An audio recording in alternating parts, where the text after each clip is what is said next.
একজন দুর্বল পুরুষ কখনোই তার শক্তিশালী নারীর সঙ্গে কীভাবে আচরণ করতে হয় তা জানে না। একজন শক্তিশালী নারী কঠিন নয়, সে মাত্র সরাসরি কথা বলে, সে অহংকারী নয়, সে সত্যবাদী। কিন্তু যদি পুরুষটি আত্মবিশ্বাসীহীন হন, তখনই হয় আসল সমস্যা। মানসিকভাবে অপরিপক্ক বা নিজের ভেতরে দ্বন্দ্বভোগী, তাহলে সেই নারীকে স্পষ্টতা তার কাছে আশীর্বাদ নয়, বরং হুমকি মনে হবে। সে যখন নিজের মনের কথা বলে, তখন সেই পুরুষ চমকে ওঠে। যখন সে সম্পর্কের বিষয় স্পষ্টতা চায়, তখন তাকে বলা হয় তুমি বেশি চাও।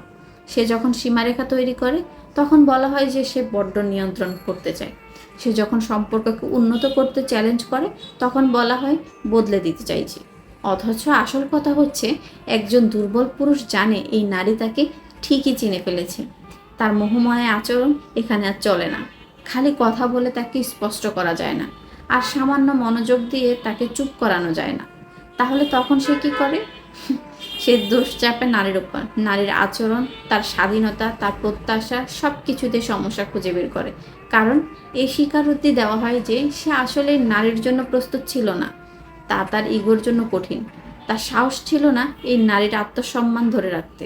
কারণ শক্তিশালী নারী কখনো কারো পেছনে ছোটে না, অনুনয় করে না, কিংবা নিজেকে ক্ষুদ্র করে তোলে না, শুধু এই জন্যই যে কেউ তাকে হজম করতে পারে না।